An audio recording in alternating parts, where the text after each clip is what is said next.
Well, it's the first day of the last week of January, and we thank you for kicking it off with CNN Student News. I'm Carl Azus.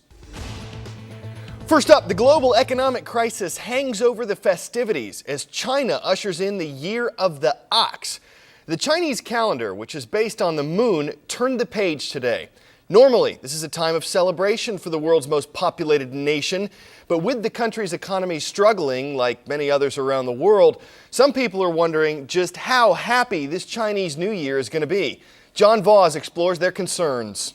At the stroke of midnight, China welcomed in the Lunar New Year. According to tradition, the noise of the fireworks scares away the evil spirits. But many here have already been spooked by a more earthly, frightening reality. A quickly slowing economy, rising unemployment, and fears the Year of the Ox may be more bear than bull. We think it's going to be a tough year, but we're going to make it through. Almost everywhere it seems there is more pessimism than celebration and fear of worse to come.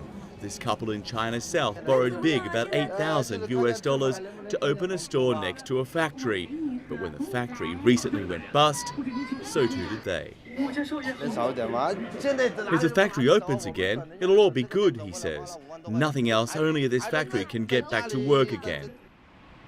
In recent months, more than 70,000 factories nationwide have reportedly closed and millions have lost their jobs. But China's economic picture, say analysts, isn't entirely bleak.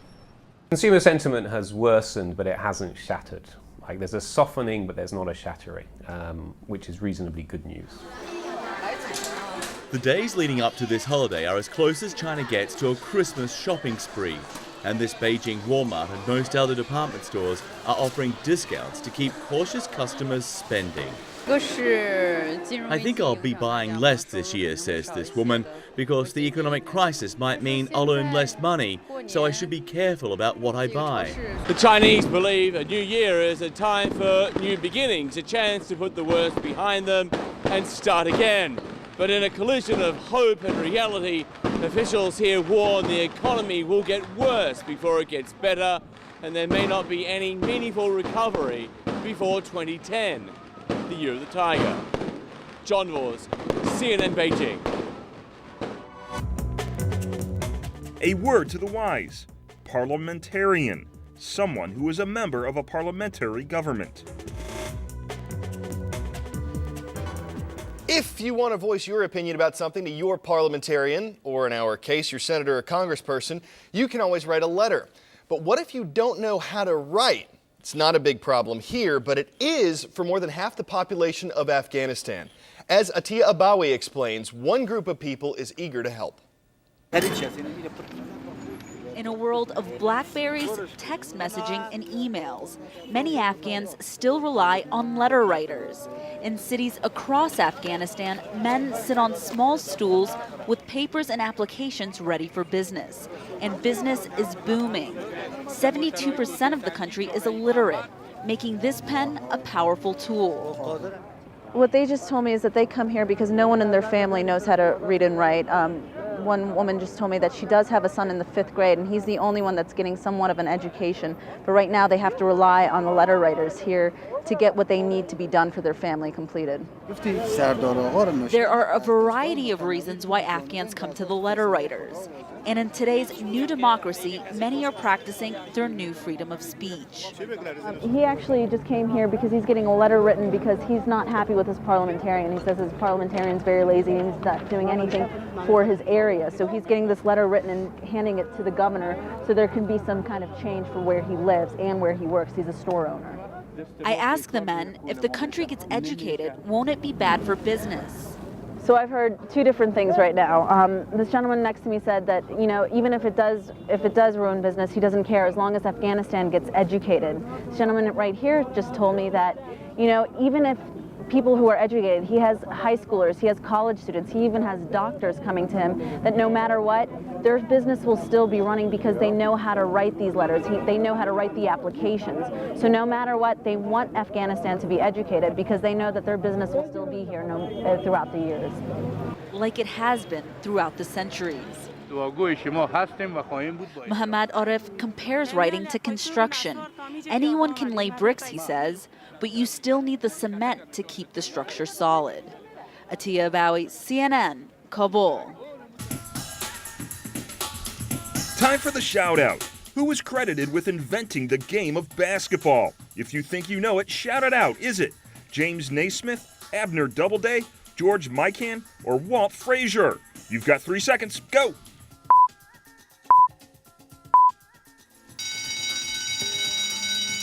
James Naismith invented the game in 1891 when he was a PE director at the YMCA. That's your answer, and that's your shout out. From James Naismith to Jerry West, Michael Jordan to LeBron James, basketball has grown from those humble beginnings to become one of the most popular games on the planet. Ken Mink recently added a new chapter to the sport's history.